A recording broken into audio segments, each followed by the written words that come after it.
আসসালামু আলাইকুম। বিশ্বের আলো টিভিতে স্বাগত জানাচ্ছি। আপনাদের সাথে আছি আমি নাজনীন নাহার শিমু। এখন দেখবেন বিস্তারিত।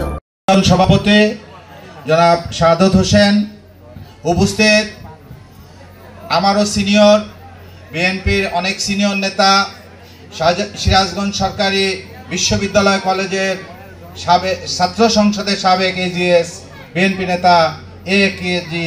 গগনদা, আমাদের বক্কার চৌধুরী মামা, আমাদের ঠান্ডু ভাই যাকে চেনেন, সেই হোসেন মনসুর 79-এ যখন এমপি হয়েছেন তখন এই ঠান্ডু ভাই হোসেন মনসুরের সাথে ছিলেন। দীর্ঘদিন সে আমাদের মানিক মিয়ার সহচর ছিলেন। এখানে উপস্থিত আছে মনির, বিপুল, জিয়া মঞ্চের আহ্বায়ক হারুনুর রশিদ কাজল, এখানে আছে আমাদের রেজাউল সহ অন্যান্য নেতৃবৃন্দ, সাকওয়াত আছে, মন্টু ভাই চমৎকার বক্তব্য রাখছেন। আমি বক্তৃতার শুরুতেই শ্রদ্ধার সাথে স্মরণ করছি বাংলার রাখাল রাজা শহীদ রাষ্ট্রপতি জিয়াউর রহমান সাহেব যুদ্ধ সংগঠিত করার জন্য স্বাধীনতার যুদ্ধ ঘোষণা করেছিলেন এবং ঘোষণা করেই ক্ষান্ত থাকেন নাই, তিনি সম্মুখ সমরে থেকে যুদ্ধ পরিচালনা করেছেন। 30 লক্ষ রক্তের বিনিময়ে, 2 লক্ষ মা বোনের ইজ্জতের বিনিময়ে অর্জিত মহান স্বাধীনতা যুদ্ধে আত্মাহুতি দেওয়া মা বোনদের শ্রদ্ধা করে স্মরণ করছে। সেই সাথে আমি স্মরণ করছি 90 এরশাদ বিরোধী আন্দোলনে আহত নিহত সকল ভাই বোনদের। একই সাথে গত 24 সালের জুলাই আগস্ট মাসে আমাদের অকুতোভয় ছাত্র জনতা নিজেদের বুকের তাজা রক্ত ঢেলে দিয়ে রাজপথ রঞ্জিত করে 90 স্বৈরাচার ফ্যাসিস্ট শেখ হাসিনা বিরোধী আন্দোলন, 6 সপ্তাহের আন্দোলনে যে সেখানে হাসিনা বলেছিলেন হাসিনা পালায় না, কিন্তু বাধ্য হয়েছেন সে এদেশ ছেড়ে সপরিবারে পালিয়ে যেতে। এবং পালানোর পূর্বে উনি ওনার আত্মীয় স্বজনকে আগে 3-4 দিন আগে দেশ ছাড়তে বাধ্য করেছে। আওয়ামী লীগের বন্ধুদের উদ্দেশ্যে বলতে চাই, আত্মীয় ছাড়া অন্য আওয়ামী লীগের নেতাদের কিন্তু সে বলে নাই যে আমি পালিয়ে যাব, অবস্থা ভালো না। আগে নিজের আত্মীয় স্বজনকে পালানোর সুযোগ করে দিয়ে তারপরে নিজে সরে গেছেন, বিপদে পড়েছে অন্যান্য আওয়ামী লীগের নেতারা। পরবর্তীতে যাই হোক, তারাও অনেকে পালিয়েছে, অনেকে গ্রেপ্তার হয়েছে, অনেকে এখনো নজরদারির মধ্যে আছে। এদেশ থেকে হাজার হাজার কোটি টাকা লুটপাট করে মেগা প্রজেক্টের নামে এই লুটপাটের টাকা বিদেশে পাচার করা হয়েছে।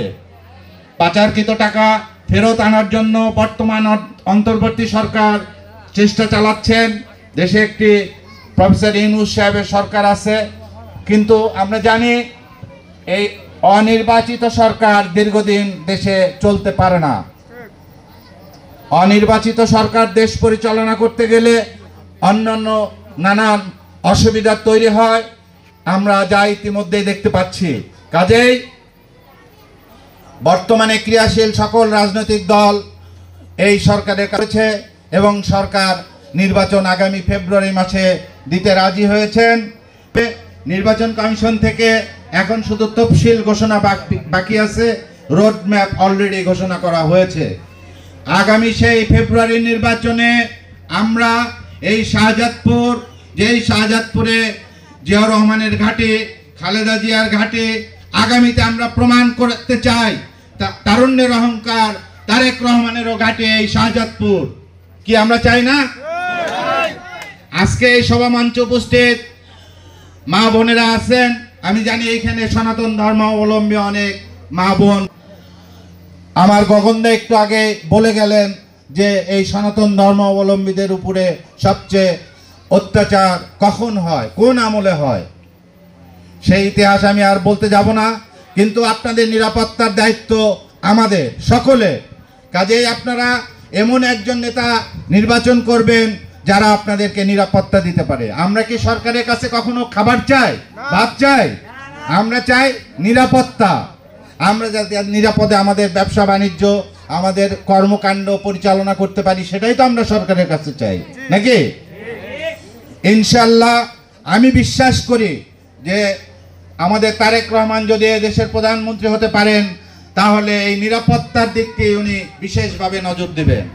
আপনারা একটি লিফলেট পেয়েছেন, এটা তারেক রহমান প্রণীত 31 দফা রাষ্ট্র কাঠামো মেরামতের একটা লিফলেট। এই লিফলেটের মধ্যে